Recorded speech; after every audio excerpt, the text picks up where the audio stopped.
Well, hello and welcome to session 18 of the 5-Minute Bible Guides.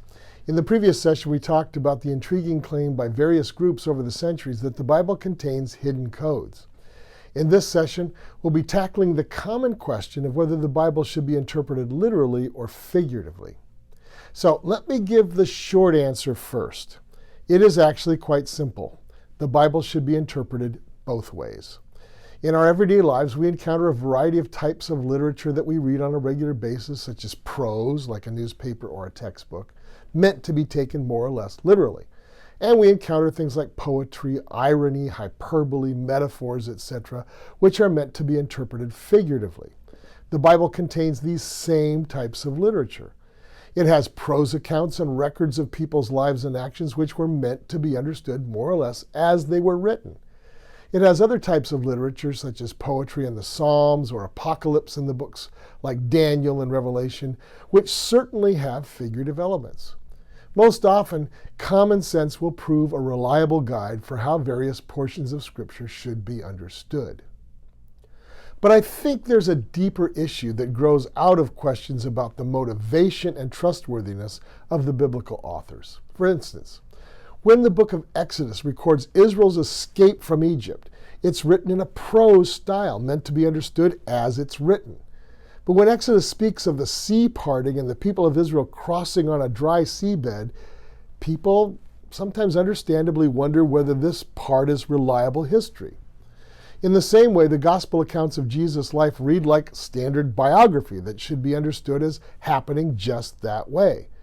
But when Jesus raises Lazarus from the grave in John 11, many modern readers hesitate to see that portion of the story as literally true.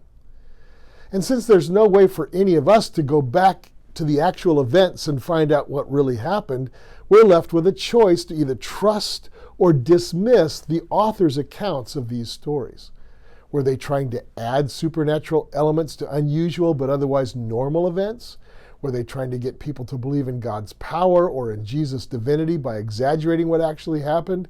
Was the story told and retold so many times that layers of fictional elements got added over time? Well, people make those kinds of arguments to dismiss the supernatural aspects of the Bible's prose accounts. But in a way, the solution to this dilemma is also very simple. People who are convinced that God is not a part of people's everyday lives in this world will find ways to explain away the supernatural parts of the Bible, or to suggest self-serving or sinister motives in the writers of the biblical accounts. On the other hand, people who see evidence that God is at work in people's lives and in our world today usually have little trouble believing that if He chooses to, God can certainly part the sea or raise the dead. It may be that the very fact that these stories caused normal people living at the time to so radically trust in God or to follow Jesus as the prophesied Messiah, that could be seen as pretty convincing evidence that something really unprecedented did occur. Well, in the next session, we'll be taking on another of those commonly asked questions about the Bible. Does the Bible contain errors and contradictions? Until then, this is Dr. Michael Bogart for the 5-Minute Guides to the Bible.